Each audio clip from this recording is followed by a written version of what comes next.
Bună seara, doamnelor și domnilor! Vă mulțumim că sunteți alături de noi. Ascultați Radio AVFM, Vocea Europei. Jó estét, hölgyeim és uraim! Köszönjük figyelmüket! Önök az a AVFM Rádió Európa hangja műsorát hallgatják. And, good evening ladies and gentlemen. Thank you for tuning in. You are listening to A Voice for Men Radio, the voice of Europe.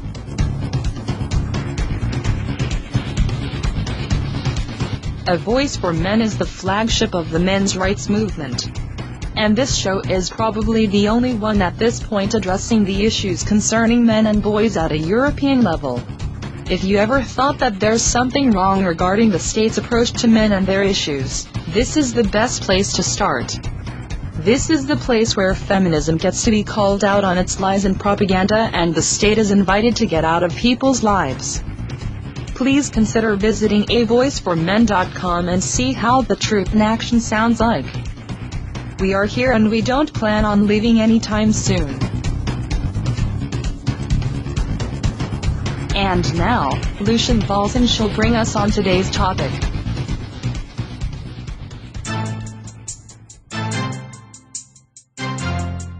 Feminists and manginas be warned. While you're listening to this show, bricks of logic may fly out.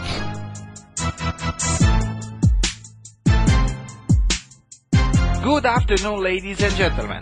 Tonight, at the Voice of Europe, we'll talk about the recent insanities passed through the European Parliament at the latest plenary in Strasbourg, and about the role that the Swedish ideologues played into having all this brought to the EU. William Andersson, the head of AVFM Sweden, will join us in the second part with new information about how things are evolving in Sweden, given that what we fear it might happen at the EU level is already the reality in Sweden. The European Parliament has accustomed us with documents that fly in the face of even the most commonsensical notions that we might have about free speech, due process, or generally about human rights. But what happens when the EU suddenly decides to merge all the old documents that were until recently perceived as harmless and then shove them down the throats of 500 million people? Well, that's what the EU is doing as we speak. In order to fully fathom the issue at hand, we need to first get an understanding about how deep the rabbit hole goes as it pertains to the EU. The beginning of the current problem goes back 17 years to 1997, when Sweden was still a new member in the EU. In 1997, the European Parliament passed a resolution on the need to establish a EU-wide campaign for zero tolerance of violence against women. The document was the beginning of the implementation of the insane laws morphing the EU into the huge feminist state that it is now, all under the guidance of the UN, especially the institution called CEDAW, which stands for Convention on the Elimination of All Forms of Discrimination Against Women, an institution which had already gained clout over gender issues in the UN by 1997. The year 1997 marked the first time Europe had seen transnational pieces of legislation that sounded borderline Orwellian in their gynocentrism. Special laws for people identifiable by their genetic code were rightfully considered a no-go zone until then, as the memory of National Socialism was still relatively fresh. The resolution A4-0250 per 1997 broke that taboo, however, and it contained 40 recommendations that in today's world seem standard procedure for the feminist state, but were truly revolutionary in their time. After the Pandora's box was open, a huge number of regulations, reports, resolutions, working documents, recommendations and directives were passed through the institution of the EU and shoved down the throats of the citizenry through the subsidiarity principle brought in the EU through the Treaty of Maastricht in 1992. The subsidiarity principle is a principle according to which the EU should only intervene when the action of the individual countries is insufficient. And here's the catch, the ideologues in the EU get to determine what's sufficient and what's not. It's the perfect scheme to shove legislation down the throats of citizens and leave them no ability to protest. From 1997 until 2011, both the EU and its twin sister institution, the Council of Europe, have adopted multiple documents, in many cases seemingly disparate from each other, on the issue of violence against women and only against women. and there were quite a lot of them, but the most important of them are the 2006 zero tolerance policy for violence against women belonging to the Swedish Liberal MEP Maria Karlshamre, the European Strategy for Gender Equality 2010-2015, and the already infamous Istanbul Convention. After 2011, the EU establishment focused exclusively on gathering all these disparate documents and transforming them into policies to be strictly enforced. A lot of speedy committee meetings took place to merge them into directives, and the Council of Ministers worked full-time to basically plead no context to all of them. And then this Tuesday came along, and the plenary of the European Parliament adopted the resolutions with recommendations to the Commission on combating violence against women, otherwise known as the Resolutions 2013/2004 INL. This document is basically a condensed version of virtually all feminist-inspired documents that came out from the EU bureaucracy and its affiliates since 1997 until present day, and unlike other more vague documents, this one is also pretty explicit. Among other things, this document urges all the 28 unfortunate nations that are part of this club to adopt the Istanbul Convention, whether they want it or not. It introduces the concept of feminicide, unheard of in the European jurisprudence in the last century. It urges the nations to pass legislation that would allow the radical ideological experiment that's going on in Sweden now to be extended EU-wide. And most importantly, it urges all states to start using taxpayers' money to censor the internet for opinions that harm women. The only positive side is that this document finally acknowledges what we have been saying for years, and that is the fact that the so-called gender-based violence is simply just feminist doublespeak for the women good, men bad narrative. So tonight we're going to talk about all these with William Andersson and about means to counteract it. Sweden is even closer to adopting all this fascist crap than any other country, so AVFM Sweden will be there to conduct the proper fuck their shit up. Given that we won't be taking calls tonight, join us in the chat room by visiting avoiceformen.com/chat, and we'll try to pick your questions from there. I am Lucian Valsan, and this is the Voice of Europe. Alright, we're back. Greetings everyone, this is Lucian Valsan broadcasting from Cluj-Napoca, Romania. Alongside with me is James Huff broadcasting from the United States. Welcome everyone to our new setting on Live 365. Let's hope everything goes right according to the plan. If everything goes as planned, you should probably be able to hear us in a far better quality than it used to be on the old setting, and you should also enjoy a better experience.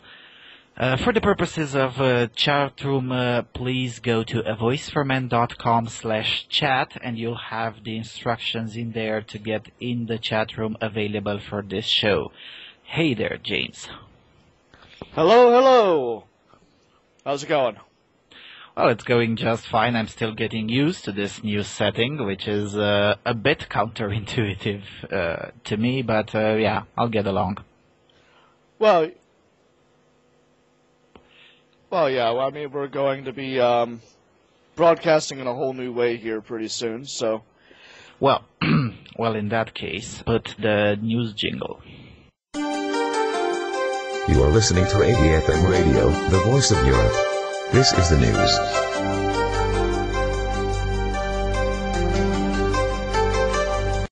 Okay then, the first piece of news comes from Boston.com.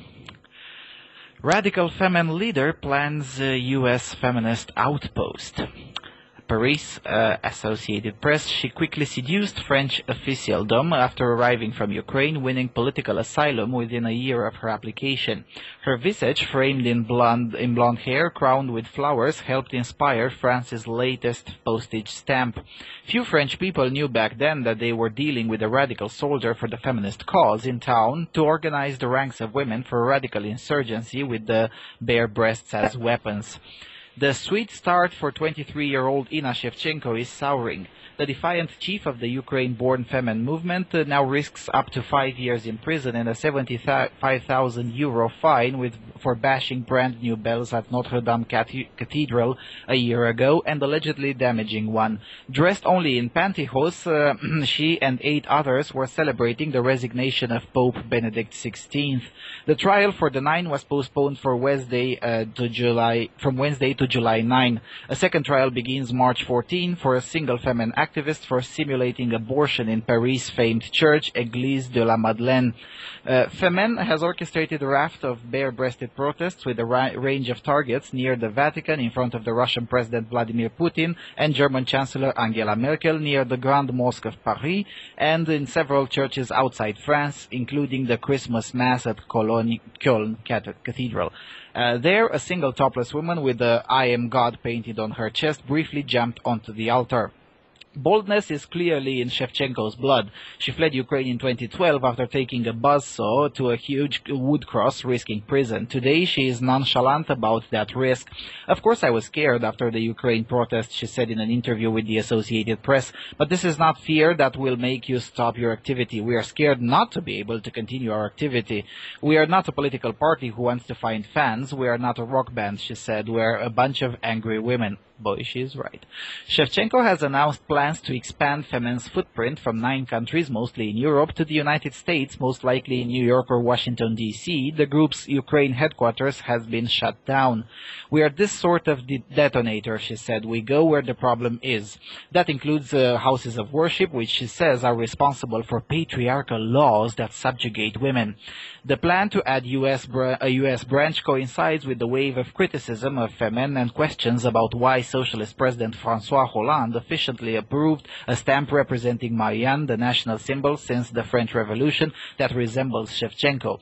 One conservative lawmaker wants the stamp withdrawn. Another conservative wants the group declared a sect, which would make it illegal in France. Hundreds of people from the ultra-conservative Roman Catholic group Civitas to far-right supporters held a protest in Paris recently against Femen. Femen, founded in 2008, sees itself as a cutting edge of feminism, ringing the alarm bell as it did in Ukraine well before the nearly 3 months of deadly protests now against President Viktor Yanukovych's government. In December, Femen activists in France urinated on portraits of Yanukovych in front of the Ukraine embassy. British sociologist and feminist scholar Christine Ornes sees Femen as part of an apparent resurgence of feminist movements, but suggested that Femen's protest tactics are out of sync with the West. In a way, they have taken an old-fashioned feminist view, says Orne. In the 60s and 70s, feminists said religion is terrible, but later saw it as a possibly liberating, possibly being taken over of. But anyway, in Anna's opinion, some Femen causes are more worthy than others, such as fighting sexual tourism, as the group did in Ukraine. But Femen's heavy focus on religion, including Islam, and in protest operations in Western Europe and in Tunisia, may affect a failure to fully understand the diversity that exists in Christianity and Islam, she said. The article is even longer. But where have we seen this before? That is, attributing to to feminists the struggle against Yanukovych's regime. Where have we seen this before? Oh yeah, that's right, in the bloody Swedish media. Oh, seriously. I mean, what the hell? I guess the only part that's really news about it is the fact that they want to go officially over there in the United States. Be prepared to see more of this crap in your backyard, James. Yeah, I'm not surprised at all. And I'm pretty sure that our listeners can hear me now. Okay then. Please confirm us in the chat room if you can hear James. Yeah. Okay then. Besides this fact that this piece of news, Boston.com, says that Ukraine in Ukraine, Femen did the struggle for liberty long before the deadly protests in here. Now let's be clear. Femen is literally frowned upon in Ukraine, and because precisely because of that act with the chainsaw that Ina Shevchenko did in 2012. Because let's be clear, that wasn't just any random cross or monument erected in Kiev to celebrate Christianity. No. That was a commemorative monument erected to commemorate the victims of the NKVD oppression in the 30s. And that is real oppression, not the imaginary crap that Femen is allegedly fighting against. To get a clear image, at least 3,000 people were executed in just 1 month in the Oktyabrsky Palace, which is now it's called the Oktyabrsky Palace, but in the 1930s it was the central headquarters of the NKVD in Ukraine. For those of you that don't know, NKVD is the name that the KGB had before World War II. So yeah, and now all this crap is going to the US because, well, much oppression in there. Much oppression. Yeah, much oppression, indeed. Yeah, they must be awfully damn oppressed to be able to piss on a bunch of pictures. Yeah, indeed. More bad news coming from the Daily Mail. The European Parliament votes for new prostitution laws which will criminalize the client instead of the sex worker. The European Parliament has voted in favor of new prostitution laws that criminalize the client rather than the sex worker. The vote was expected to face strong opposition from social conservatives who prefer total decriminalization, as is seen in parts of Germany, but it passed with a large majority of 343 to 139. Mary Honeyball, the Labour MEP from London who put forward the resolution, said it would target men who treat women's bodies as commodity without criminalizing women who are driven into sex work. Critics say criminalizing consenting adults could mean police go after basic punters instead of focusing on more serious cases. The bill broadly follows the so-called Nordic model, which has been adopted in several Scandinavian countries, including Sweden and Denmark. In France, those paying for sex will be fined with 1,500 euros for a first offense and 3,000 euros for second. After the vote, Mrs. Honeyball told the International Business Times, "Today's outcome represents a vital signal from MEPs that we cannot continue to tolerate the exploitation of women." The idea that prostitution is the oldest profession leads some to think we should accept it as a fact of life, that all we can do is regulate it a little better. This course of action leads to an increase in prostitution levels, normalizing the purchase of sex and ingraining the inequalities which sustain the sex industry. Before the vote, sex law expert Belinda Brooks-Golden had warned that the law could increase the risk of trafficking. She told the IBT Times, when you're going after consulting adults, having adult relationships behind closed doors, police will end up picking the low-hanging fruit and going after the clients instead of chasing the harder cases. That's a problem. Well, Mrs. Gordon is correct. Obviously, enacting this kind of piece of legislation basically means going after consenting adults instead of following the harder cases. But what's even more appalling is the fact that, well, hell, we should say it. It's basically an anti-women law. It is. It is. Jeez. No, it is. I mean, I'm just really trying to figure this one out. I mean, Samatized brings up a good point in the chat here. He says, because normally we don't arrest drug dealers and rather arrest the drug addict, right? Yeah, it's a good way of putting. Yeah, indeed. And not only that, but just like we were talking on the Free for All episode last week, it seems that the feminist establishment is basically in a course to literally deny women's choices. Because let's not forget a very critical aspect. The sex workers in the places where this thing is legal, such as the Netherlands, such as Czech Republic, portions of Germany, portions of Spain, the entire Italy, and so on and so forth. Those sex workers in there, most of them female, are there because they want to be there. And doing such thing as punishing the clients or any way of criminalizing things indeed actually increases sex trafficking. I mean, at the end of the day, it seems like an old case of the state creating a problem and then coming with the solution to the problem that it created in the first place. Because when this law will come into effect EU-wide, and it will increase the cases of sex trafficking, then we'll probably see the EU coming and say, we need more laws to stop the sex trafficking of women. Isn't it? And of course, everyone's going to bend over backwards trying to make that happen. Let's never mind the fact that these people are doing so of their own free will. Yep, indeed. Going next, going to the United Kingdom, birminghammail.co.uk. White working class boys still falling behind in classroom. White working class boys are still underperforming at schools compared to children of other ethnic backgrounds in Birmingham. A report into exam results revealed that only 29% reached the expected standard at reception level compared to 40% of male pupils in Black Caribbean, Pakistani or mixed heritage backgrounds. There is also a huge gender gap at the age of 4 and 5, with 57% of girls achieving a good level of development compared to just 42% of boys. The gap closes a little as children get older, but Birmingham City Council says that the education of boys from traditional white working class areas like Northfields, Shard End, and King's Standing remains a concern.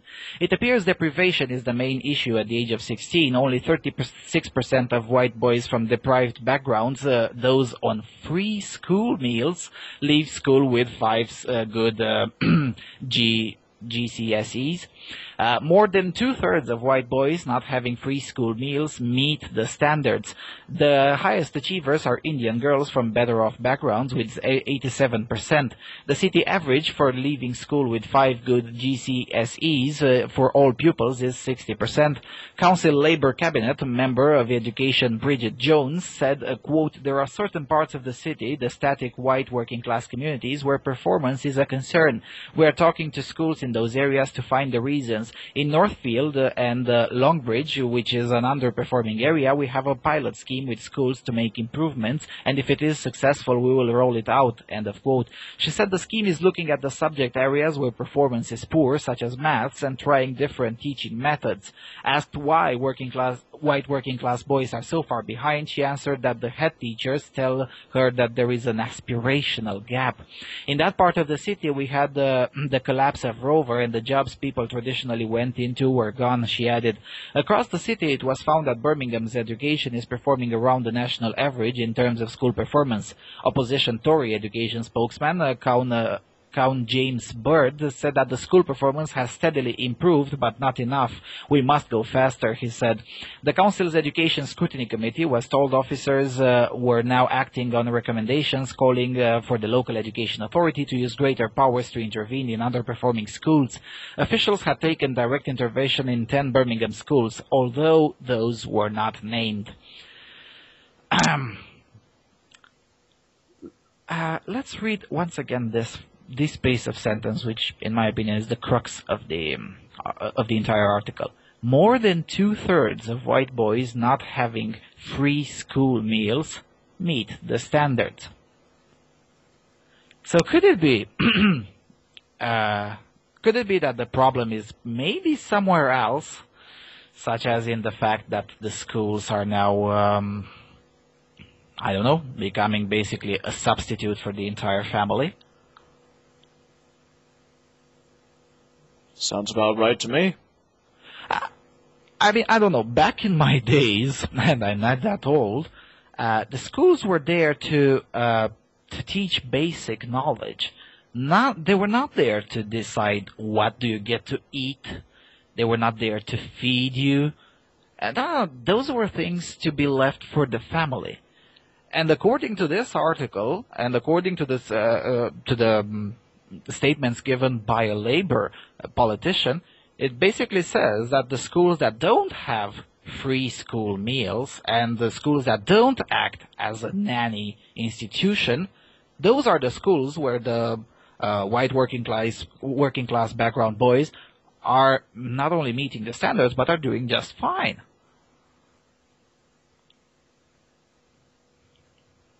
Very interesting. But I'm pretty sure that nobody in the British education boards will gonna ask this question. Hey, how about we just do away with these free meals in the school? To me it's a no-brainer, but maybe I should say it. There is no such thing as a free meal. And in this case it's true quite literally. Anyway, going to the next piece of news coming from in Serbia. Poll: discrimination on the rise in Serbia. 42% of the people in Serbia believe that women are the population group that is exposed to discrimination the most in Serbia, according to the 4th annual opinion poll organized by the Commissioner for Protection of Equality. Discrimination is on the rise, and it is worrying that almost 10% of the people do not know that discrimination is against the law, according to what was said at the presentation of the results of the poll, which was conducted with support from the UN Development Program in Serbia. Oh, the UN again. The people are aware that discrimination is widespread, Commissioner for Protection of Equality Nevena Petušić stated. Women are discriminated the most, followed by the Roma, that is the Gypsies, who are ranked first in the earlier polls, then the disabled, poor and elderly, according to the poll, which was conducted in late 2013 and involved 1,200 people. Around 70% think that violence against women is very fairly widespread, while 11% believe that it is present in a small degree, and 2% say there is no violence against women at all, the results indicate. 16% of the people interviewed said that they had suffered discrimination personally. That is a similar result to last year, but less than in 2010, when 20 to 25% stated that they had experienced discrimination, according to what was said at the presentation. Also, 10% of those polled think that children are discriminated the most, and that there is also a cause for concern in the fact that 67% said they would not report discrimination to anyone. It is alarming that the people still feel that government institutions discriminate the most, especially the executive branch, which is the one most responsible for changing this situation. It was said in the presentation.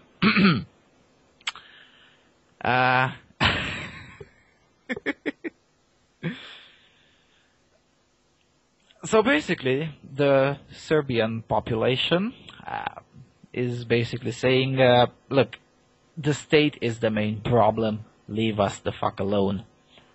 Isn't that what we've been saying for quite a while? Oh, absolutely. But nobody's going to listen. The state isn't going to listen. Oh, definitely not.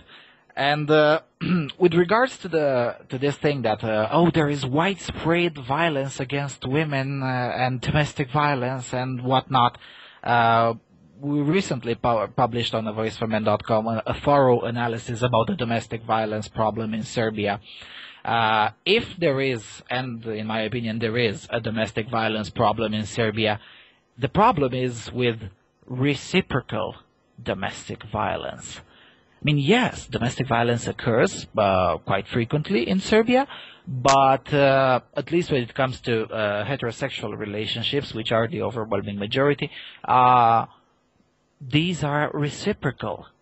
It's not the big, bad, patriarchal male oppressor beating the poor little innocent female victim. No. It's basically the mom and the dad kicking each other, and the children seeing that and dealing with the consequences that there is as a result. And to make things worse, in Serbia, besides the fact that things are the way they are, we also have a huge feminist lobby who's trying to not only hide this fact, but actively denying it, even when indisputable evidence is being promoted. Basically standard operating procedure for Europe. And the Serbians' luck is at least they're not in the EU yet. Their neighbors in Croatia, however. Well, I've got a little piece of news to share with everybody. Oh, please do. Inside of our IRC, I noticed we have what's called a Tumblr. Just 1 minute. It's a SJW generator. Oh yeah. It points to a page that's supposed to be located on GitHub. This page was a Tumblr rant generator or some such. Mm-hmm. GitHub has removed the project. Yeah, well, it's been kept moving from one page to another. I tried to update the links as often as I could. Interesting. Yeah, it's basically a social justice warrior argument generator. It. I can't even find it anymore now. Well, I'm gonna try to find it, but not now. Going to the next piece of news, TheGuardian.com. Scottish children don't need those government spies. I'm gonna read a portion of it. The SNP's disturbing 7-year obsession with looking through the nation's keyholes to ensure that we are all behaving, sitting straight, eating properly, and getting to bed early continues. It is surely only a matter of time before the Scottish Government's Children Minister, Aileen Campbell, is invited to North Korea to make a presentation on how her party has managed to secure such a coast-to-coast state surveillance of families without any bad publicity. Last Wednesday night, the government effectively paved the way for official surveillance of family life by allowing for state government guardians to be appointed for every child in Scotland. The move is part of the SNP's otherwise sound and thoughtful Children and Young People Bill, which also guarantees free school meals for children in primary year 1 to 3 and a significant increase in nursery provision. This interventionist hand-wringing party of state busybodies simply cannot help itself, though, and they ruin the tenor of the legislation with their state guardians. According to them, this is a benign move that will assign a named person for every child from birth until the age of 18. If said named person has any concerns about the child's welfare, they may be able to offer the case to social workers. Before that, though, the named person will be able to access information about the child and his family from the police and health authorities. The government says that families are not required to accept advice or officers of help from the named person. Any actions or advice from the named person must be fair, proportionate, and respect rights with the aim of safeguarding the well-being of the child, the government says. It adds that the guardians will be chosen from among the existing teachers and healthcare professionals and will be people who may already exist in a child's life. So effectively, they are being encouraged to go further by being given extra powers. This, as with much of what passes for the SNP's social agenda, is meaningless and incoherent. In reality, any poor family that does indeed reject intervention of the state busybody will soon be receiving a visit from the Plods and an army of social workers. There is a formidable array of agencies, both formal and informal, which protects the children from abuse and neglect. These are designed to receive and pass on early warnings about the child's welfare. This is a list of them. You might recognize most of them. The immediate family, relatives of immediate family, friends, neighbors, teachers, doctors, health visitors, the police, social workers, charities that specialize in child welfare issues. Also, the proposals could lead, bizarrely, to a situation where there could be different named people for different children in the family. This seems in contrast with getting it right for every child model of sharing information and could leave scope for things to be missed. So why does the Scottish government seek to impose another layer of watchmen upon the nation's families? The first reason is because it seems programmed to seek control of every aspect of the lives of its citizens. Aided and abetted by an increasingly out-of-control police force, it has already sought to criminalize young people from poor neighborhoods from signing political songs that the Scottish state deems unacceptable. It has tried to ban Buckfast, prevent the use of glasses in pubs, and banish happy hours. It wants to exterminate our fridges and ban smoking in cars. The Scottish government, aided and abetted by a non-existent opposition, will not stop until surveillance cameras are installed in every home. The second reason is that the government simply don't trust poor people and those who live in our edgier neighborhoods and bring up their children according to the Mumsnet way.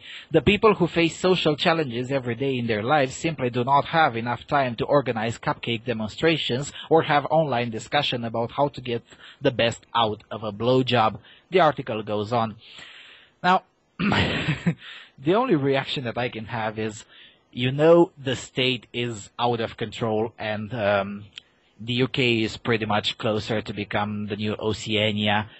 The moment when you see that even The Guardian publishes such a column, don't you think? If you want a vision of the future, imagine a boot stamping on a human face forever. Absolutely amazing. And Scotland is the one going or going faster than the rest of the UK. But don't get me wrong, the rest of the UK is down on the same path. And sometimes it's not even the state demanding these kinds of things, but actually the so-called civil society. We ought to have a show about the false civil society one day, though definitely not this month. But sometimes it's actually the civil society demanding totalitarianism, like in this case. Newssky.com called to make drinking while pregnant a crime.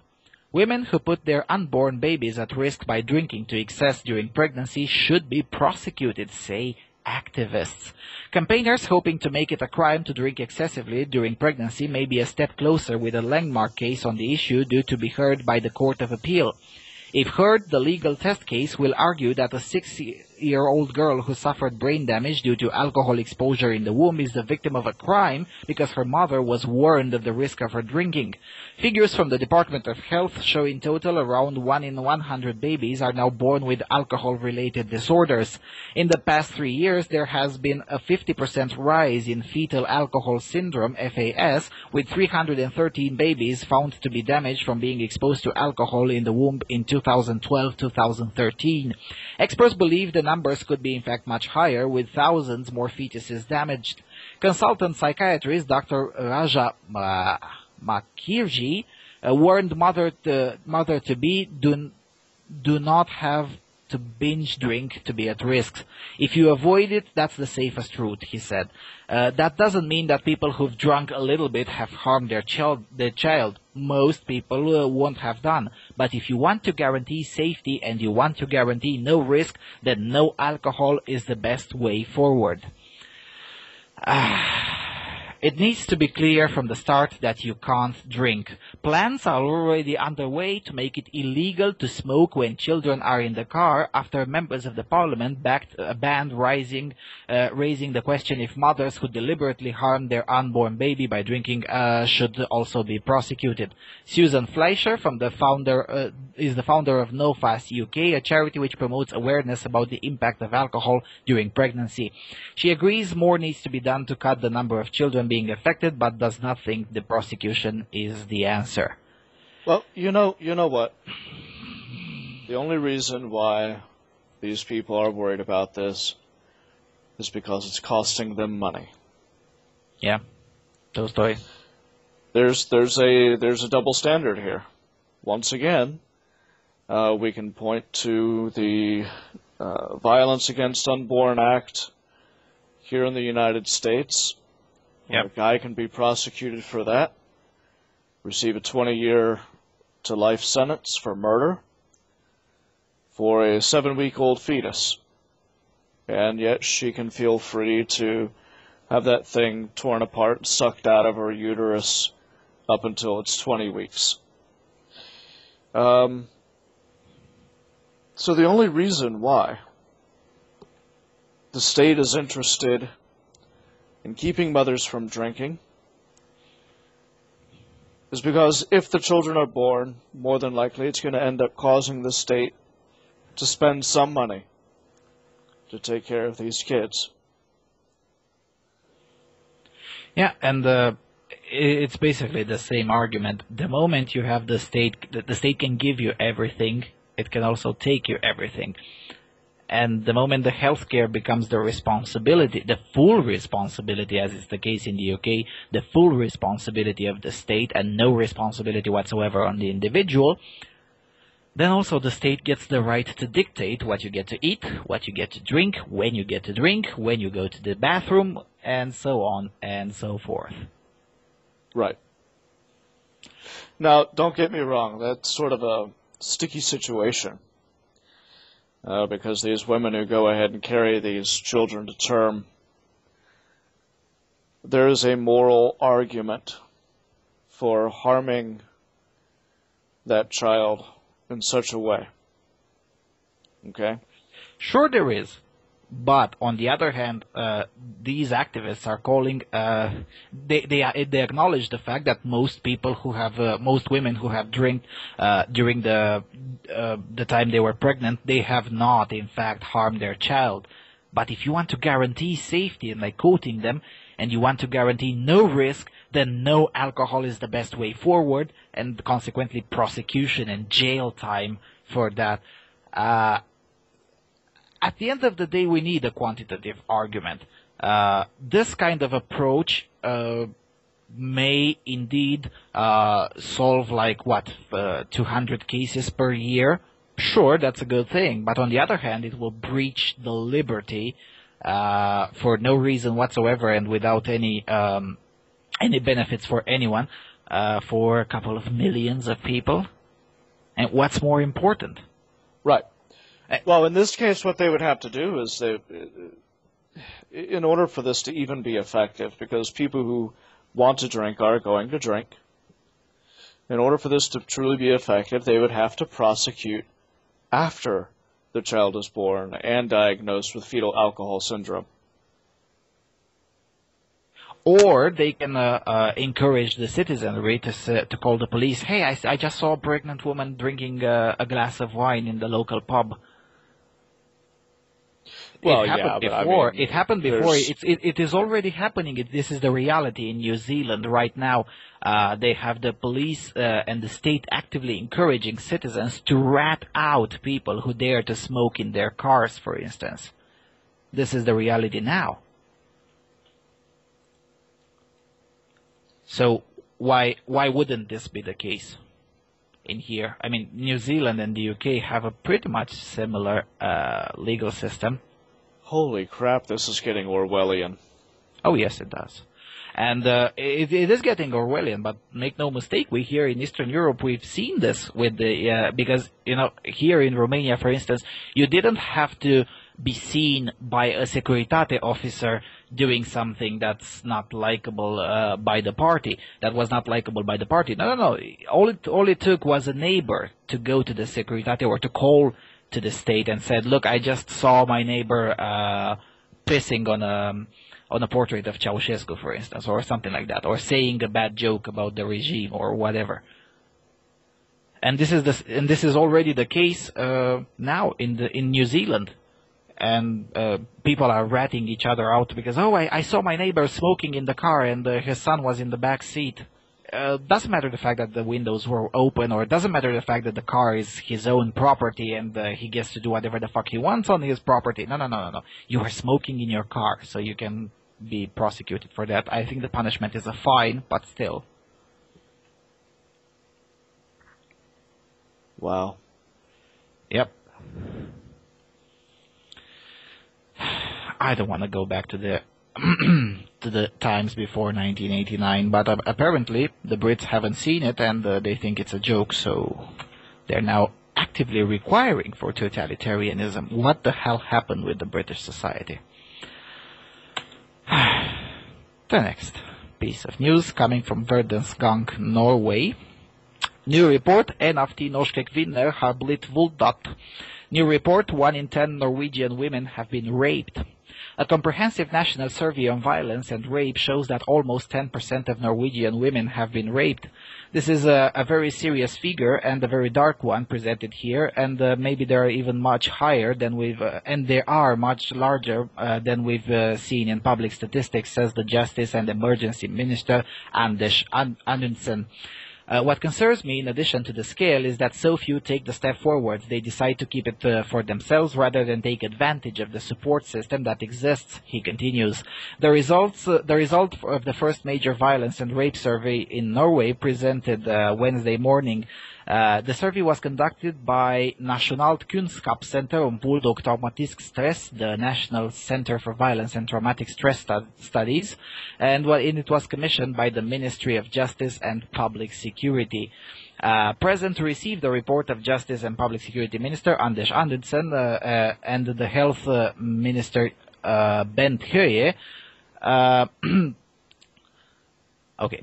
2,435 women and 2,092 men between 18 and 75 were participated in the study. 1% of men said they experienced rape, while 9.4% of Norwegian women said the same.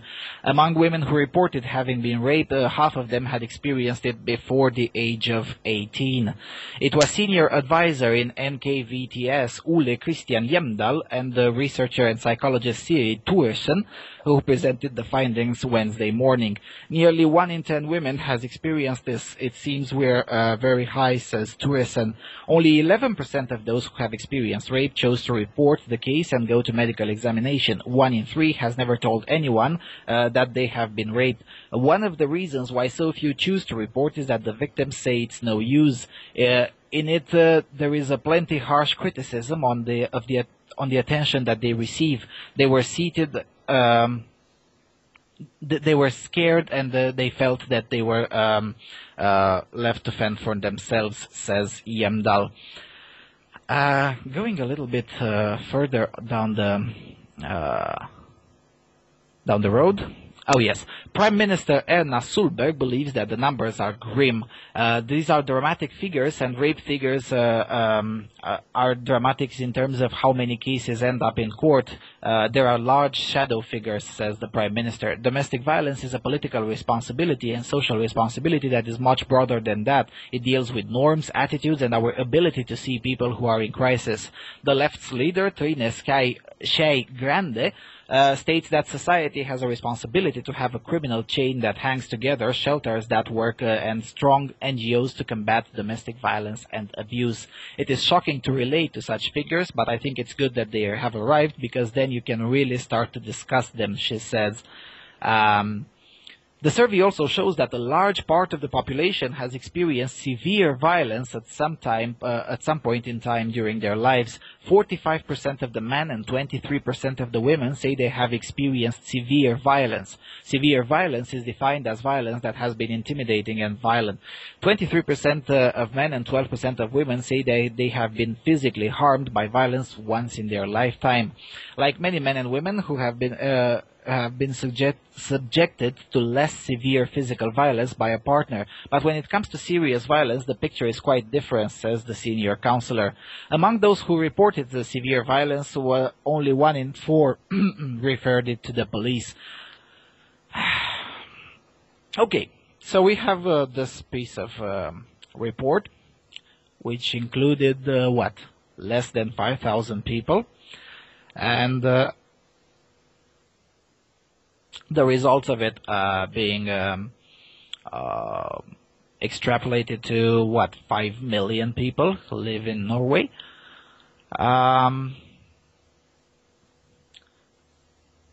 That's a bit of a conjecture in there, don't you think? Yeah, I don't think 5,000 is quite enough.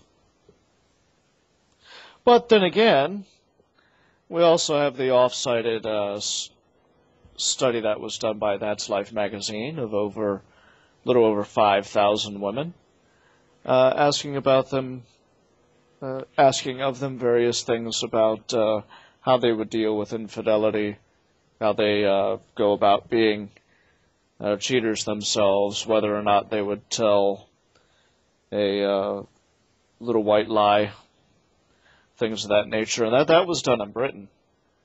And from time to time, we cite that. So, what are we asking ourselves with what we're reading here? Well, first of all, I'm asking myself the fact that the Norwegian judiciary and the Norwegian state is very much unwilling to accept the fact that domestic violence is reciprocal, and the fact that women are indeed half of the problem of domestic violence. They're unwilling to accept that, even though there is a study with over 400,000 people as a sample. That's not enough, according to the Norwegian judiciary. Yet a study conducted by 5,000 people is more than enough to enact more legislation that would achieve basically nothing and will not curb domestic violence, because, as John the Other likes to put it, it's like calling the firemen and then focus on extinguishing the fire only on the left wall and not the other three walls. Right. And besides, I have the study downloaded. I haven't got time to read it, but I'm very curious what kind of questions were asked, because if we remember... yes, absolutely. And remember the UN survey who said that 70% of Pakistani men are rapists waiting for an opportunity. And then when you looked at the questions they were asked, they weren't explicit questions or questions that would indeed indicate to that conclusion. The same was true with the questions asked for women.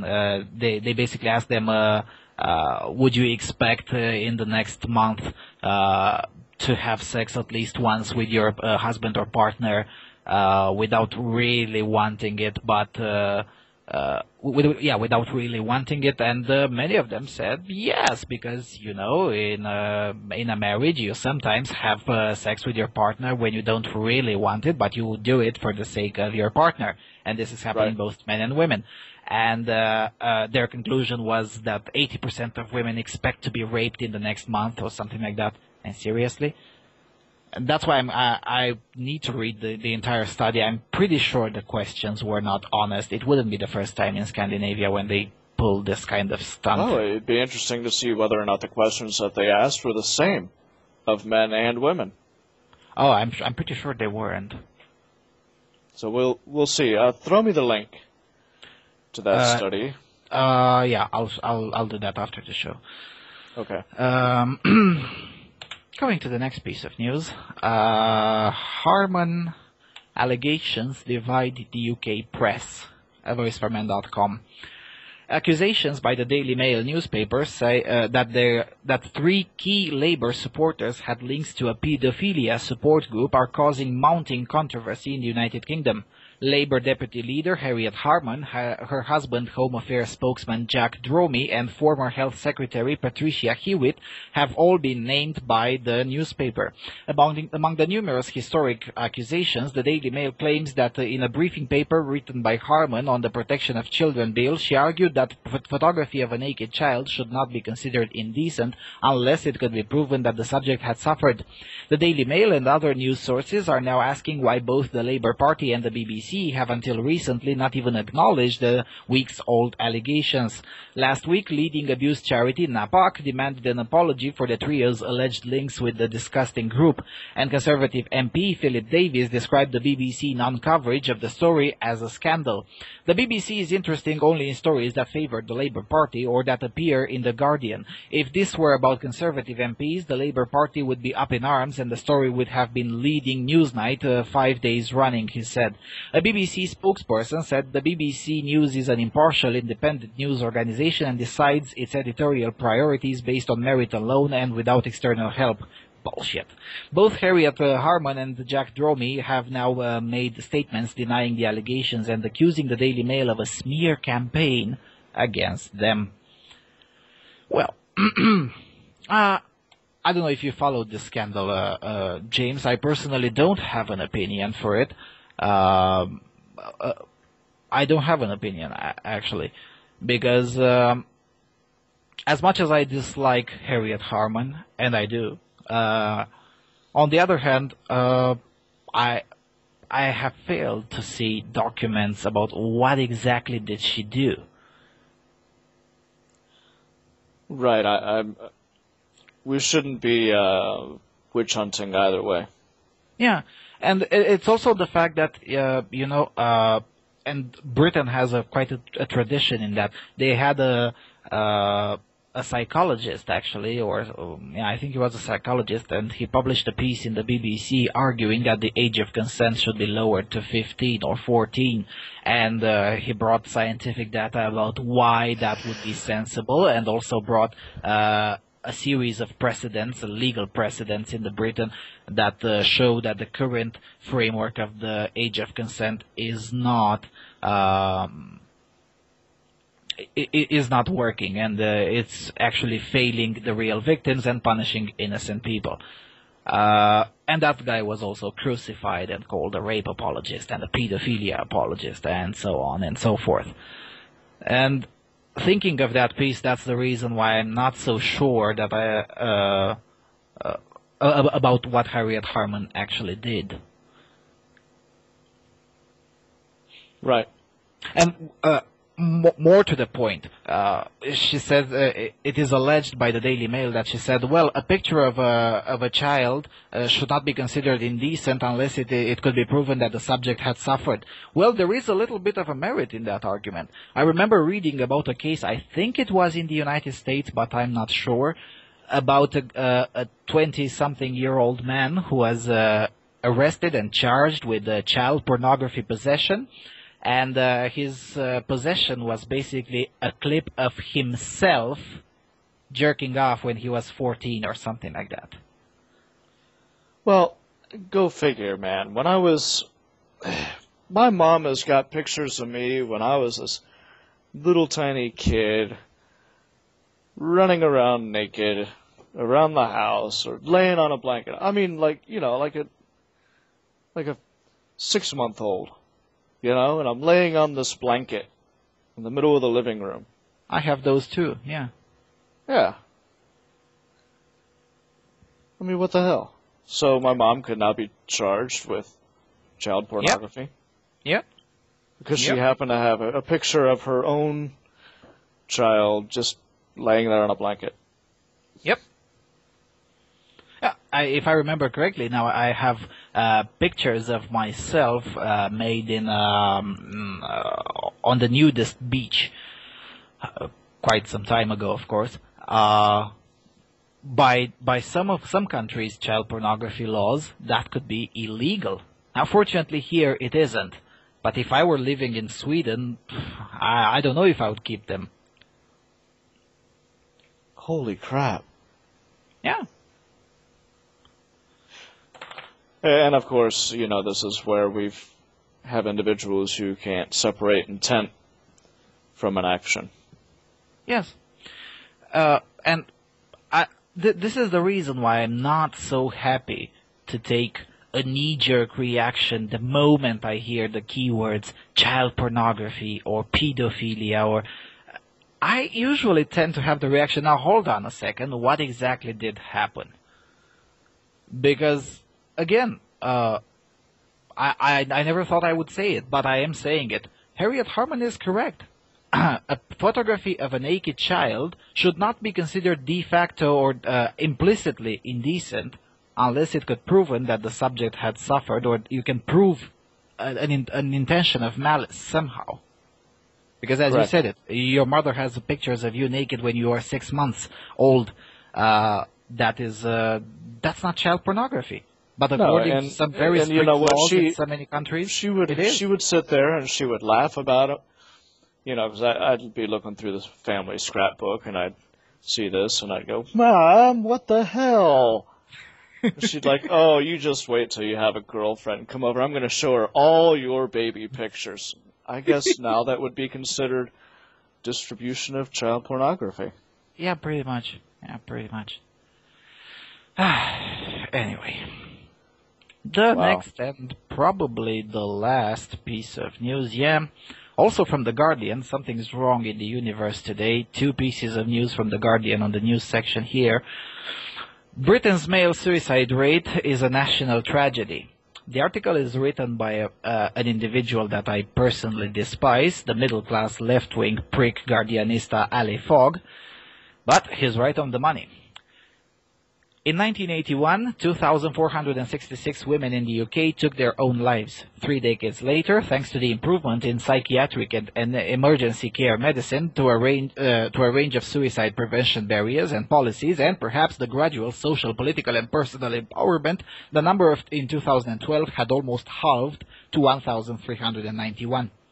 In 1981, 4,129 men in the UK took their own lives. 3 decades later, despite improvements in psychiatric and emergency care medicine, a range of suicide prevention barriers and policies, and arguably some degree of social, political, and personal empowerment, the number in 2012 had risen to 4,590.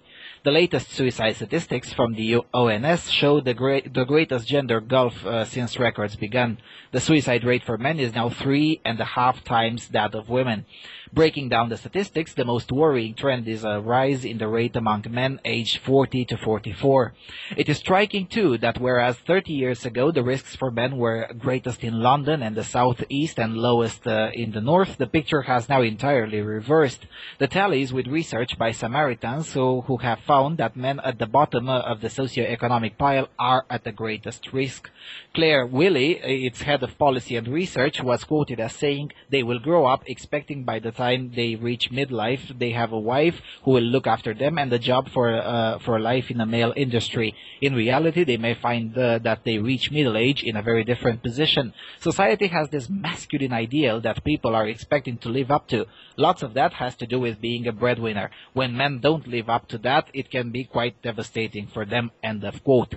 While I might quibble with the phrase "a wife who will look after them," of course you do, Willie is surely right on to denote the iniquitous and stubborn role of masculine gender norms in this problem.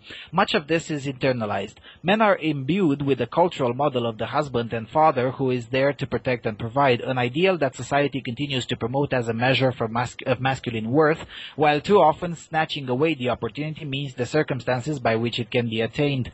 But the problems go deeper. There is the insidious influence of macho conditioning that beseeches to man up and demands that boys don't cry, on pain of mockery and humiliation.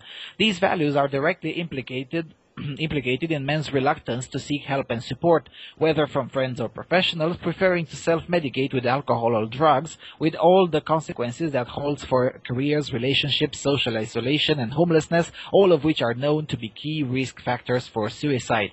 If men are often their own worst enemies when it comes to getting support in times of need, they are not helped by a wider society which often seems to treat the needs of men with the same indifference shown by men ourselves.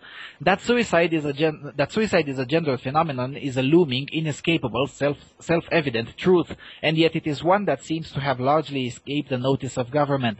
In late 2012, the Department of Health issued the Suicide Prevention Strategy for England, a 57-page document setting out policy priorities which remarkably made no reference to gender or to male-specific issues at all. Instead, all 9 target groups were specified, including young people, LGBT groups, refugees, asylum seekers, and minority ethnic communities. There are indeed specific and pressing needs with all these groups that demand attention, but the rather large elephant was left silently brooding in a dark corner of the room. And the article goes on. I can't read the rest of it.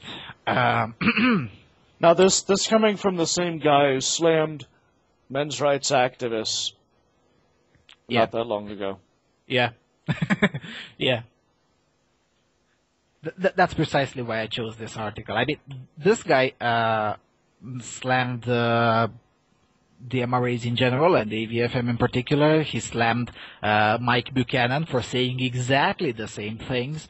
He slammed me when I said that the EU is a huge barrier.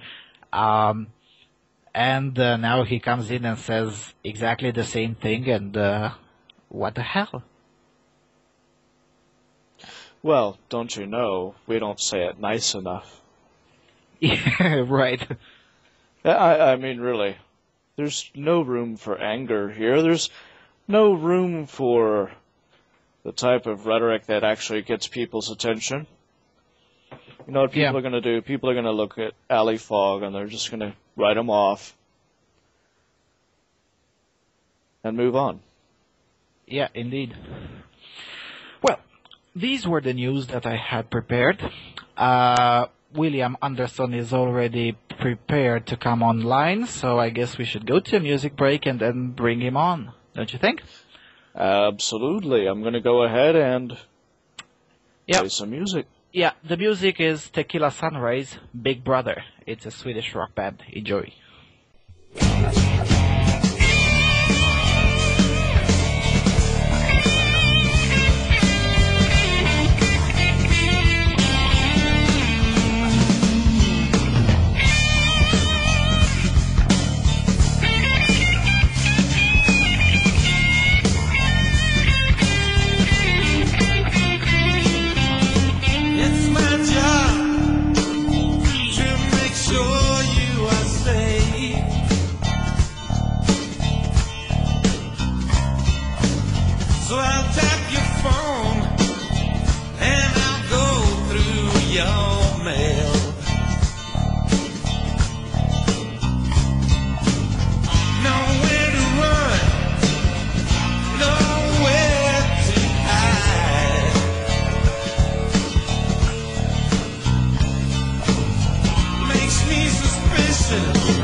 Of all individuals, not the secrecy of government. This whole idea that we're supposed to sacrifice liberty for security, we're advised against that. Don't we remember that when you sacrifice liberty for security, you lose both? That's what's happening in this country today.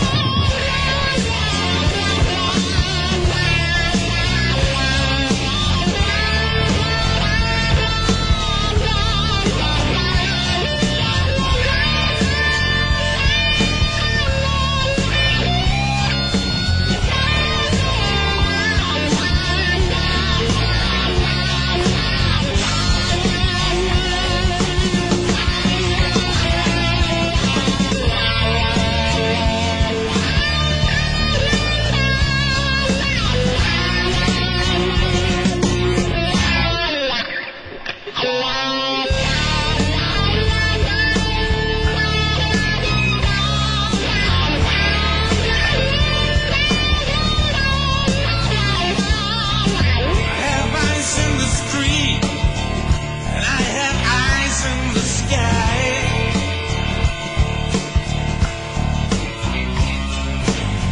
I will be watching you until the day that you die.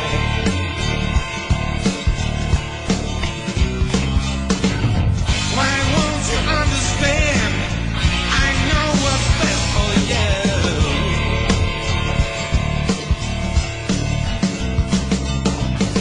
So stop complaining and drink the witch's blood.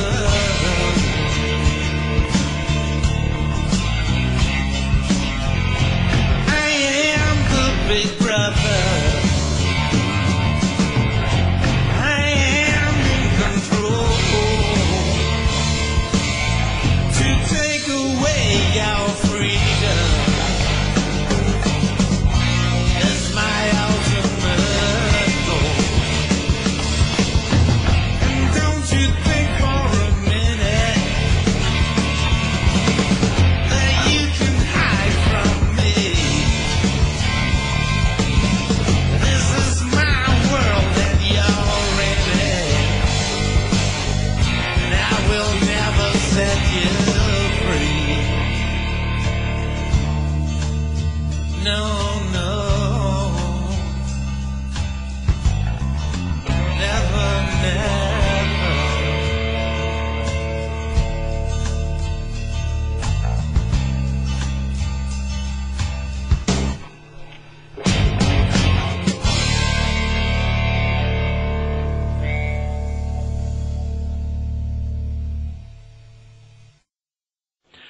All right, we're back. We have listened to Tequila Sunrise, Big Brother, a Swedish rock band, and we experienced some problems.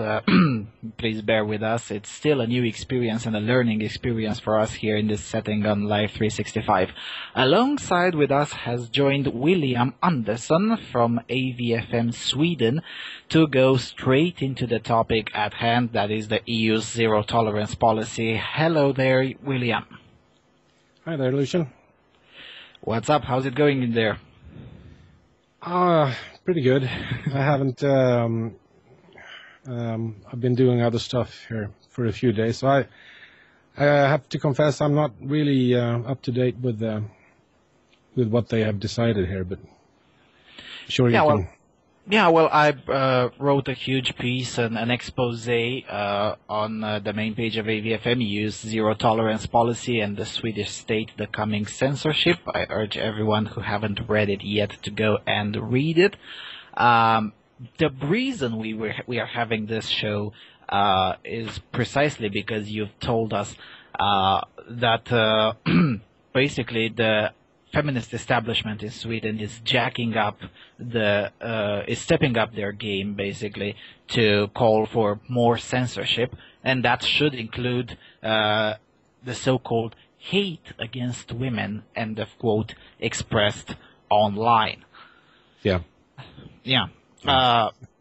Do you please explain to us what that means and who are the people driving it from what you've heard so far? And especially, how will AVFM Sphere tackle this thing? Well, it was in the paper the other day that our Minister of Equality, Maria Arnholm, she went out in the paper and said that we're now going to install a zero tolerance policy for all violence against women, and that apparently included hating women on the internet. And of course, we don't do that. We don't hate women. That's ridiculous. But in certain feminist views, they kind of tend to think that we do, and that is somewhat worrying. They kind of tend to think, just like the European Union seems to think, that expressing disagreement with the ideology of feminism is basically means hating women. That's really strange. Isn't it? Strange, but not really unexpected. At least not to me. It's not really an unexpected reaction. Now I'm having in front of me the transcripts of two articles written basically in last summer in June. One of them written by Maria Arnholm in conjunction with Lena Adesson-Liljeroth and Erik Ullenhang, and the other one written also by Maria Arnholm in conjunction with Brigitta Olsson. And in both of them, they basically say that they're going to start powering huge amounts of money to tackle the hate and sexism that exists on the internet. The first one, for instance, says vi ger 1 miljon till arbetet mot näthat will give 1 million to work against internet hate. So I guess they spent, and in the other article they announced that they will also power another 4 million Swedish kronor to the same objective. Basically, they're saying that näthat mot kvinnor are ett demokratiproblem. The internet hate against women is a problem of democracy. I don't know how democracy plays into that, but anyway. And in that article, they also purport to allocate another 4 million Swedish kronor to attain this objective. The way I see it, and please correct me if I'm wrong, is basically these efforts didn't work, and now they're stepping up the game to outright ban politically incorrect speech. Mm-hmm. Well, yeah. It's so strange. If I'm a conservative, does that mean I hate socialists? It's not ideology. Yeah, it is. And what's funny, at least to me, is the fact that they always accuse the how Fiedelbogen likes to call it, the non-feminist sector, which is the overwhelming majority of the population. They always accuse the non-feminist sector as people who engage in binary thinking. And then the same feminists turn around and engage exactly in binary thinking. Just like you said it, if I'm not a socialist, that means I hate socialists as people, or that I hate their ideology.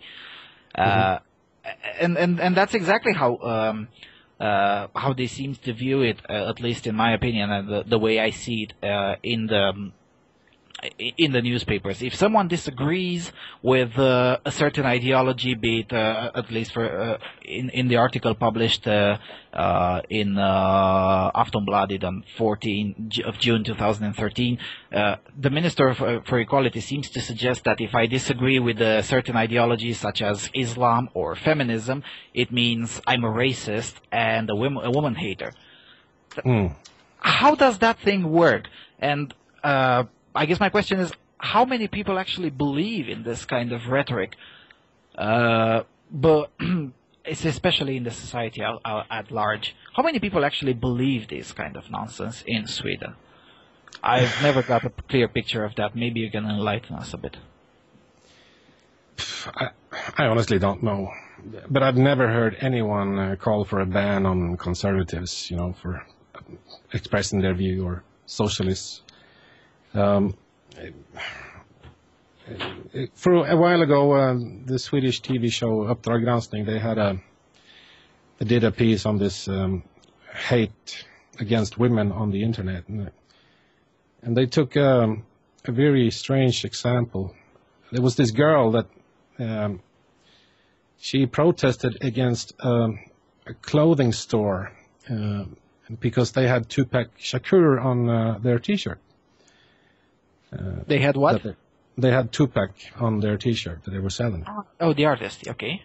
Yeah, and this girl, she protested against that in an open letter, saying that he is a rapist and he shouldn't be on T-shirts. And wait, what? Of course, yeah, and of course she will get a lot of grief, right? Because face it, the guy is a legend, right? And he has a lot of fans, especially among younger people, So she got a lot of pretty horrible comments, as expected, right? And they kind of think of that is because men hate women. I mean, it had nothing to do with it. She insulted their idol, right? That got him pissed off. It was not because she was a woman or any, but they kind of twisted her around all the time. But if you wanna find some really good example on hateful rhetoric, you should see what the feminists are writing on Twitter and. Oh yes. I watch the Fina Hatet quite often, and for those who don't know, the Fina Hat is a place where people gather hateful tweets from feminists around Sweden or feminists who do speak Swedish, and then post it in there. And the amount of hate in there makes the rhetoric in the Agent Orange files look. How do I put it? Look mild in comparison. Yeah. I mean, in the Agent Orange files, we had, admittedly, some very important feminists, including some UN workers and so on, staying in the anonymity in some private forum where nobody could see it, or at least they thought nobody can see it. And they were saying, admittedly, a lot of batshit crazy stuff. But at least they tried to keep their rhetoric hidden from the general public, knowing and expecting that the general public would not approve for such spiteful rhetoric, such hateful rhetoric, and such batshit crazy stuff. But in Sweden, I see feminist academics tweeting in public, using their real name, saying that the state should be allowed to execute white men because they're white men. Exactly. What the hell is going on in there? Yeah. And this guy who runs the Fina Hatet, it means in English it means the good hate or the nice. The good hate, yes, the nice hate. The only problem is that the non-Swedish speakers can't really. I mean, they have to take every picture and then type it manually in Google Translate. But some of them actually it's not really helpful, even that, because some of them are written in poor Swedish. It's absolutely amazing. And when you see someone who's being an academic and not being able to spell properly in their own native language whilst they preach hate. That's absolutely amazing. And does anyone... Go ahead, please. Yeah, we have this new party here in Sweden, Social Conservatives, and they have they got into parliament last election, and they're doing quite well in the polls. And that guy, poor guy, he gets death threats every day on Twitter, and no one cares. Yeah, since you mentioned about that, I remember when it was a bomb threat. The bomb actually blew off at the house of one political party leader. I believe it was the SD, but I'm not sure. And the police came in there because, a bomb just blew off. And the police said, well, it was a minor vandalism act. Seriously? Yeah, no, it wasn't the party leader. He was, or the spokesman. Some church politician in a small town that had written an anonymous comment in a site, and the site it was discussed actually, and the violent left. Here in Sweden, they figured out how to hack it and to see the email addresses. So they plastered the names out in one of the biggest papers here, and the guy got a bomb in his mailbox,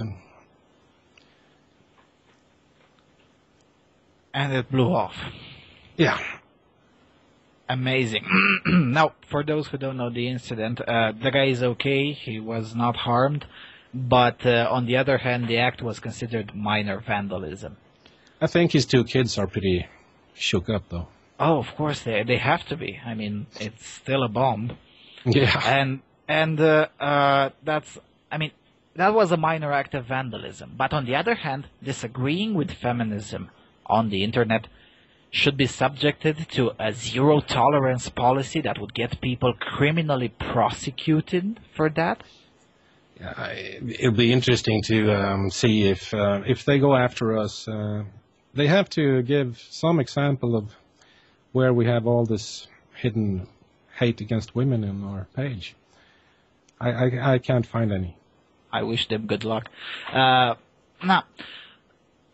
I guess the broad question is, how will AVFM Sweden deal with that? I mean, are you going to give a purported answer to this to these new calls?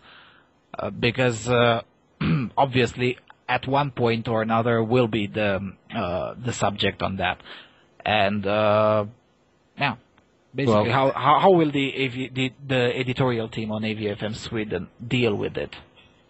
Well, AVFM isn't the Swedish webpage. Yes, it's owned in a third country and hosted in a third country, so I can't see that we would fall under the Swedish jurisdiction if they try to ban us or.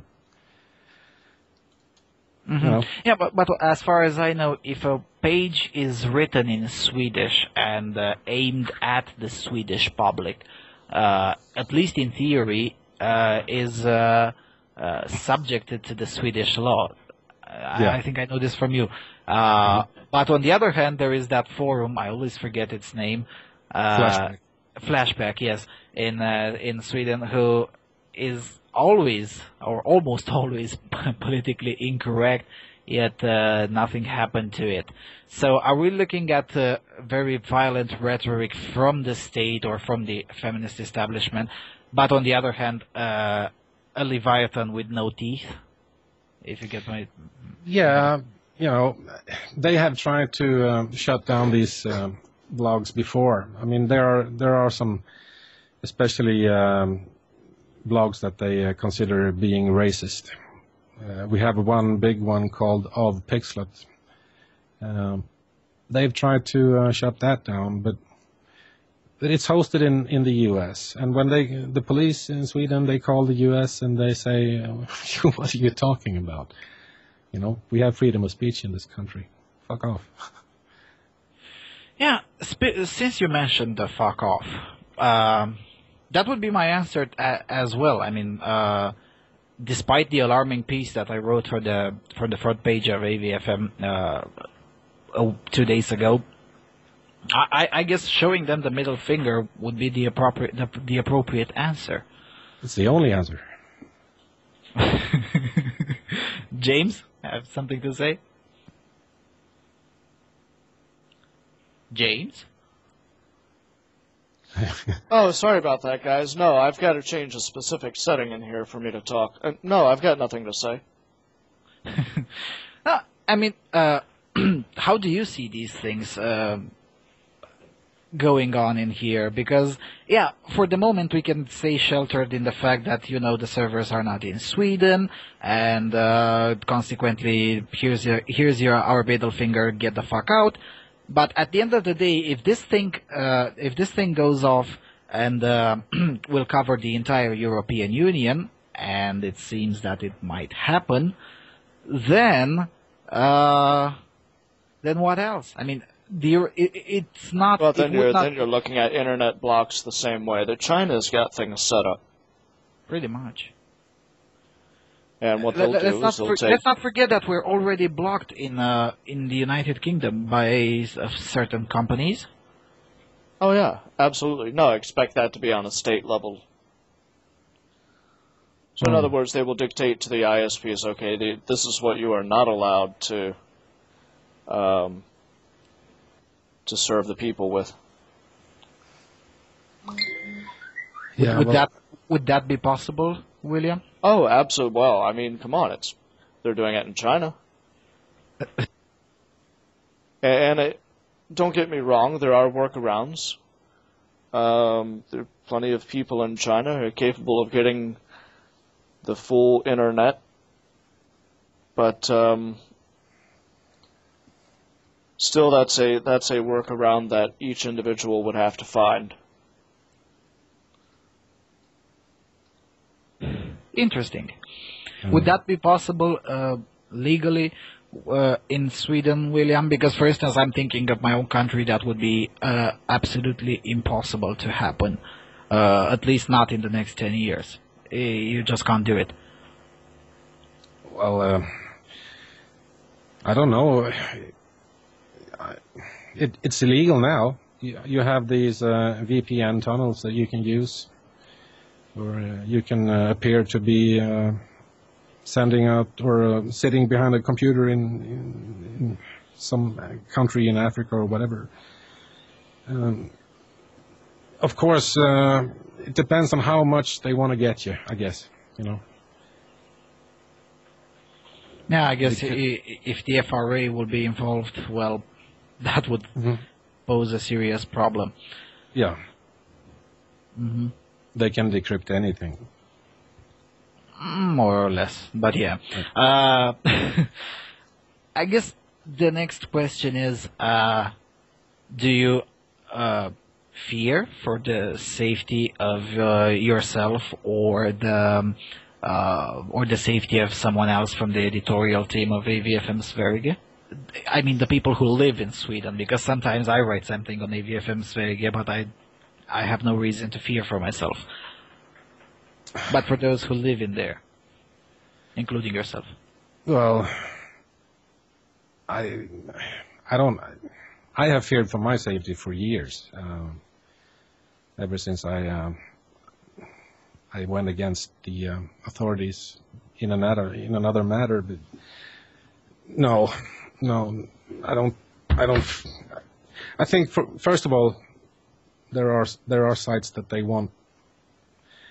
They like less than ours. I think they will go after them first. Yeah. So what you're saying is, let's see what happens with those that are hated more than us, and then go from there. They're all hosted in the U.S. and people writing on them are often anonymous. But again, it depends on how bad they want you, because there's no way you can be anonymous for the authorities. If they really want to find you, they will. Yeah. Okay then. Let's talk about a bit on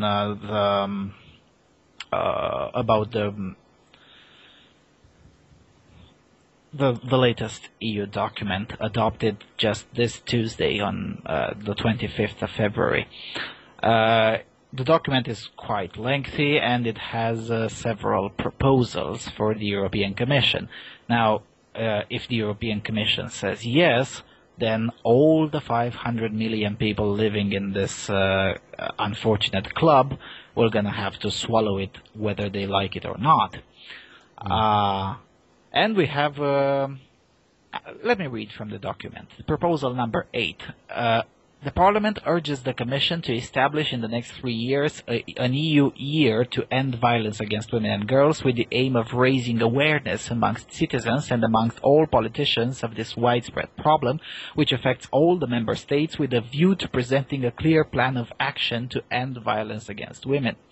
Proposal number 10 calls on the member states and stakeholders working with the Commission to help disseminate information about EU programs and the funding available under them to combat violence against women. Proposal number 12 considers that the financial implication of the requested proposal should be covered by the Union budget. Wow. I would like to hear someone telling me that I'm exaggerating when I say that this whole thing is about money and political power. Yeah. It always has been.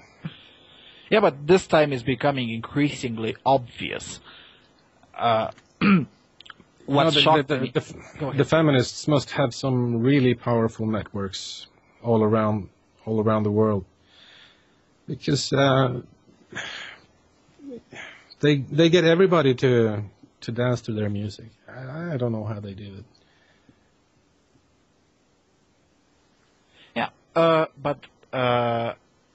Yeah, they definitely make many people, not everybody, but many, especially in the decision factors, to dance to their music. But what shocked me is the fact that this document actually is honest. I mean, you and I both know, and we've read EU documents in the past together, and we know that the EU tends to be less than honest and use broad terms when issuing a piece of legislation, to such an extent that you need a EU expert to explain you what the hell is the bill about. They usually use cryptic language. But this document doesn't need any kind of interpretation. It even admits what we've been knowing for years now, maybe decades for some of us, that, for instance, that catchphrase, gender-based violence, is basically women good, men bad narrative. And to make things worse, this piece of legislation basically purports that the entire European Union should adopt a legislative framework that would allow what you guys have in there in Sweden, those genderless kindergartens. Mm-hmm. Yeah, and that's not the only. I don't know. Yeah, go ahead, please. They are also exporting their laws on prostitution. They're going to ban prostitution all over. Yeah, using the Swedish model. Yeah. Yeah. Yeah, no, they don't ban prostitution per se, because it will still be illegal for the women to sell themselves. It's just the men that buys them that will be illegal. Buying, not the selling. Yeah, we've read in the news section, the piece of news, the European Parliament just adopted that piece of bill, that piece of legislation, which would basically criminalize the clients, and. I'm thinking, what does, because it's obviously all these things are traceable, demonstrably traceable back to the Swedish establishment.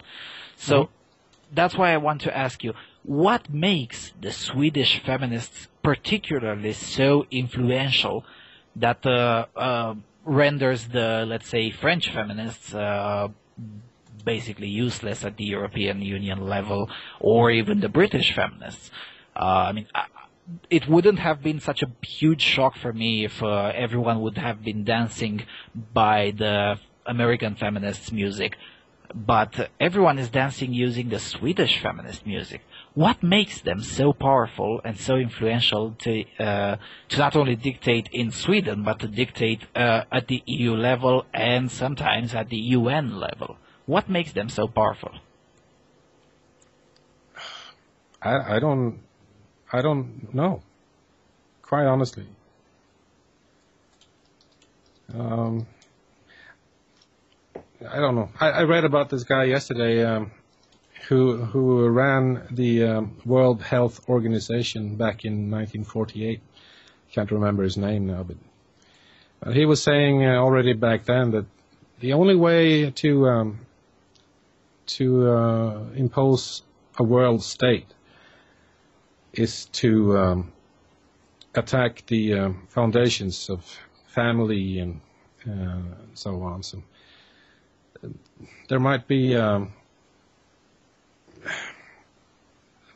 that the Swedish feminists are just useful tools. I don't know. Mm-hmm. Maybe they let them go in the front and use them as an excuse to impose their policies. Yeah, unfortunately, if I would have heard this view 15 years ago, I would have laughed out loud. But nowadays, it seems quite likely, unfortunately. James, do you have an opinion on that? I mean, it's absolutely shocking. No, none of this comes as a surprise to me, really. it doesn't come as a surprise for you that the Swedish feminists are the ones dictating the music. It really is a surprise for me. No, not at all. Why? Well, you spend as much time as I've spent in some of the seedy underbellies of all of these feminist forums and everything else, and you just kind of get inured to the understanding that these people want control over every aspect of human existence. Mm-hmm. Yeah, that's right. That's it. I mean, every single time. It all adds up to the same thing. You know, I go on to Mumsnet, I do the whole RadFem Hub shit, I've been on so many forums and so many boards, just sitting there lurking, gathering data, and watching what these people had to say, and how they say it. And at the end of the day, it always boils down to the same thing. Command and control. Absolute control over people's lives. Yeah, that's definitely true. What really surprises me is that the Swedish model gets to prevail over all of the other models. Because if we're to be a little bit honest, there is a little bit of a difference between the approach of the French feminists, for instance. The Swedish model doesn't provide cracks in the wall. It doesn't allow for any argumentation. There's no exception. That's why it's successful. Because when you look at the fluffy femme sort of model that you might see in some of these other countries, they say, well, except for, and that provides the grappling point to be able to shred the rest of their arguments. And that allows people like us to be able to actually push back. Swedish feminism is not like this. It is monolithic. It is, they don't allow for these types of grappling points. Yeah. You see what I'm saying? Yeah, I see what you're saying. You're basically saying that the Swedish model is, from a totalitarian point of view, is perfect. Correct. You know, I grew up under the shadow of the Soviet Union. I was taught to fear this country, and by all means, by all right. I never thought I'd have to see the day when Sweden voluntarily would embrace a Marxist ideology. But apparently all you had to do was to switch the word fight against classes, fight against gender, and switch the capital against patriarchy. And the whole country just, I don't know, went hypnotized somehow. I can't explain it. Yeah, tell me about living under the hood of Soviet Union. Red Stocking Manifesto. Oh, yes. Yes. Right there, Red Stocking Manifesto. Okay, let's take a bit of a break. For the break, Semnal M O, roată de foc, from the album Cântecele Transilvane, the Transylvanian songs, edited in 1978. It's a band from my base city, Cluj-Napoca. So, Semnal M O, roată de foc.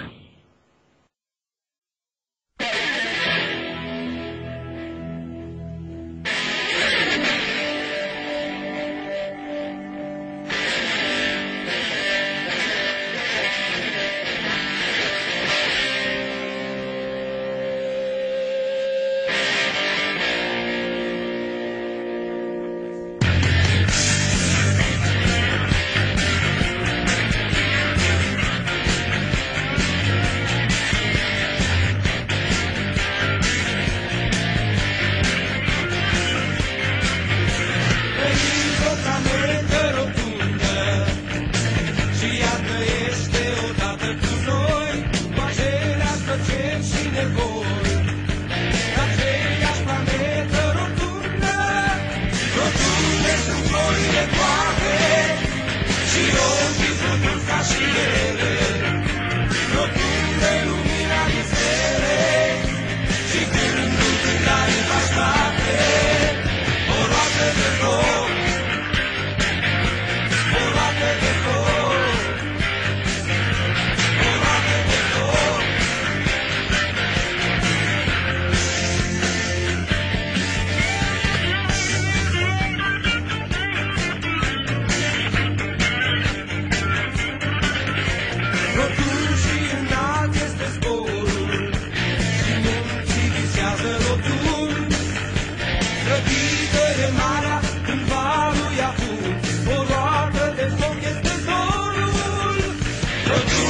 sunt florile toate și ochii produs ca și ele. Rotunde lumina din stele și gândul când are în spate. O roată de foc, o roată de foc, o roată de foc.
All right, we're back.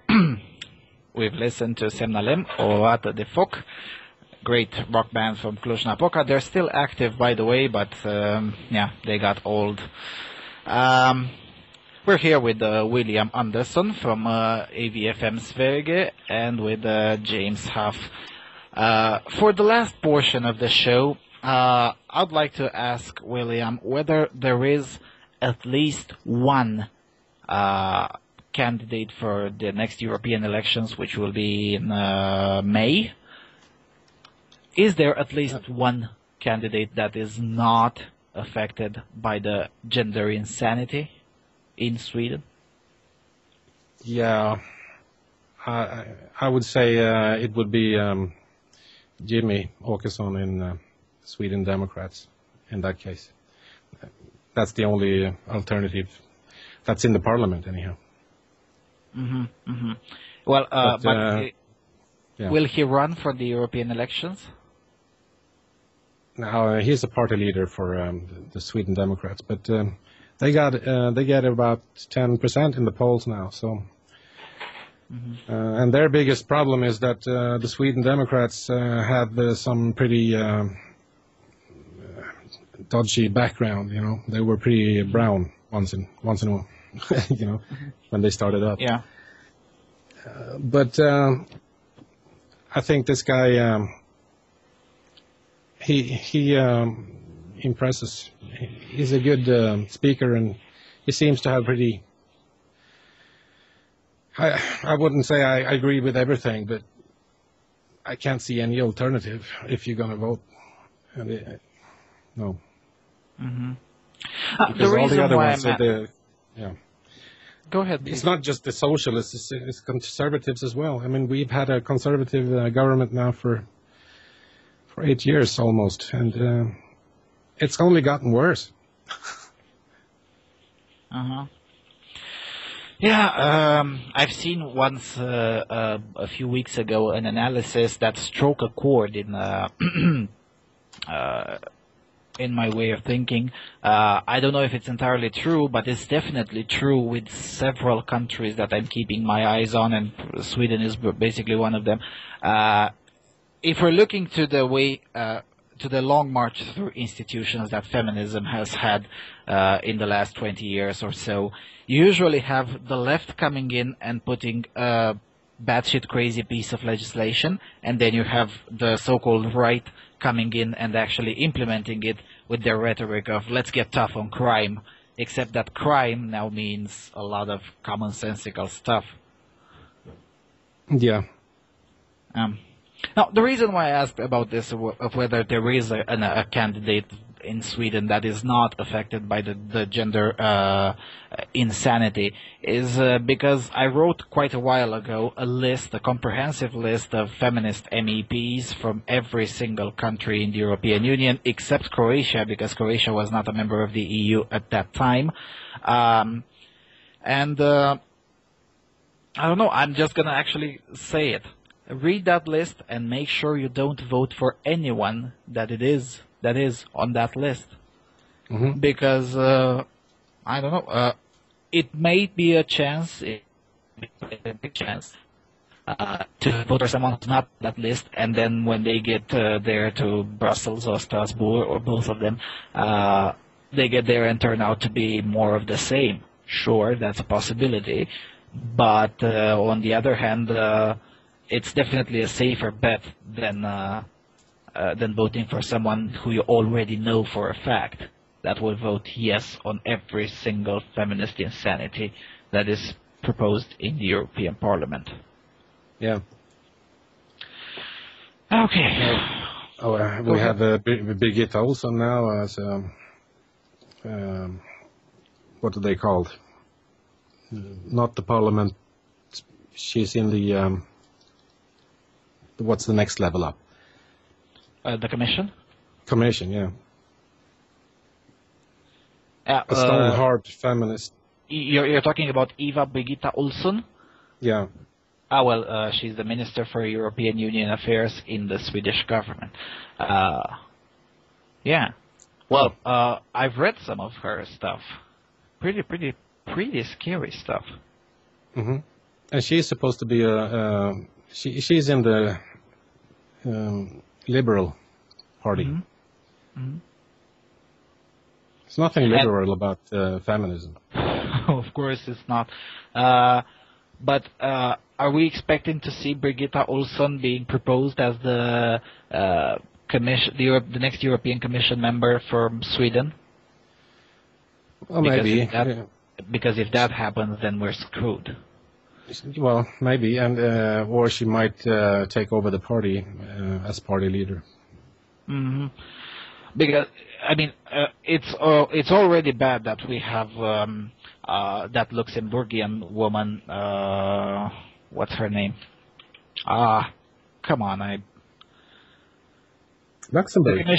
The commissioner from Luxembourg that's serving now in the European Commission and who proposed a lot of crap, including limiting telecom companies' revenue and including gender quotas in the companies, in the big companies.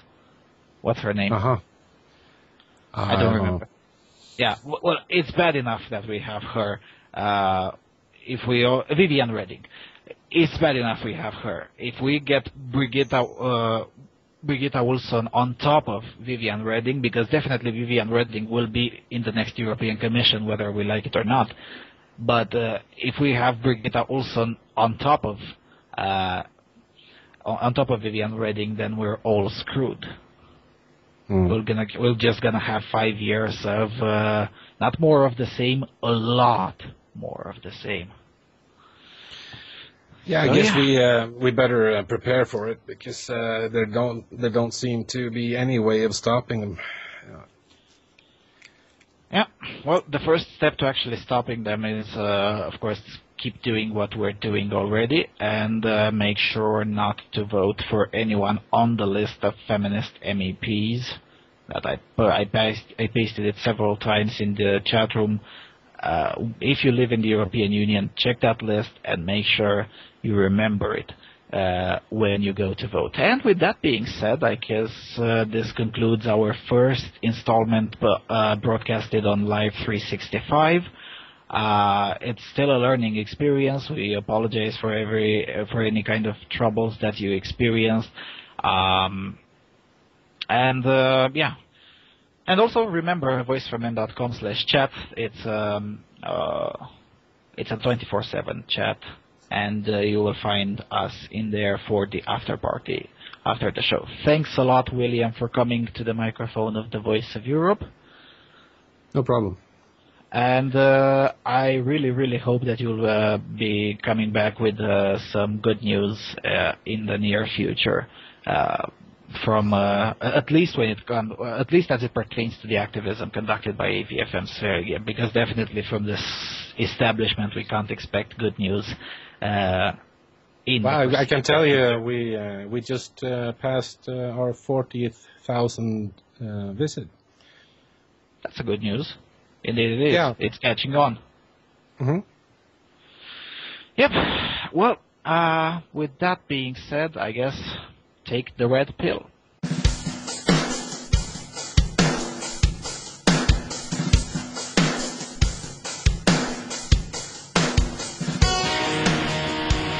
This has been a production of A Voice for Man. Lucian, Valsan and his guests, thank you for listening to the Voice of Europe.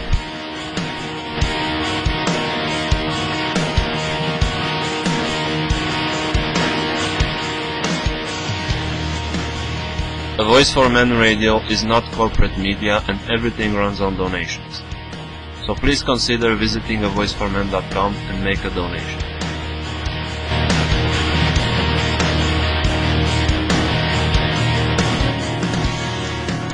We would also like to thank the artists, De Prima Terra, în Beznă, Cristian Buica, the Iranian band Arsames, the DDG Project, and all the other artists that offered us their songs to use under Creative Commons license.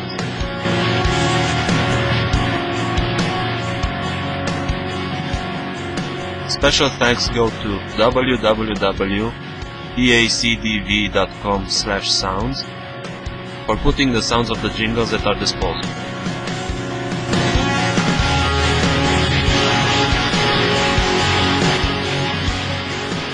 We would also want to remind the listeners to take the red pill.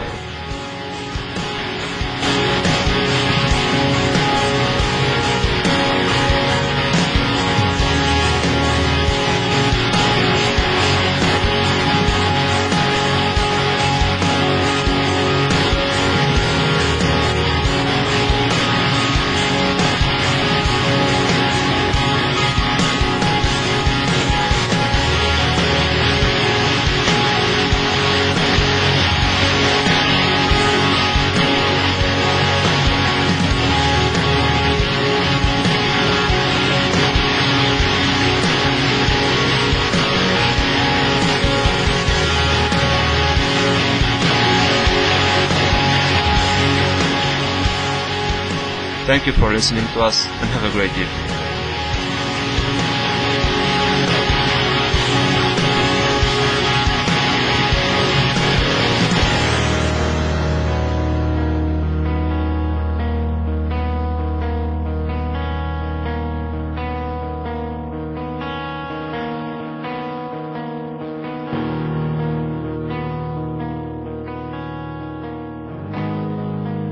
Ați ascultat Vocea Europei.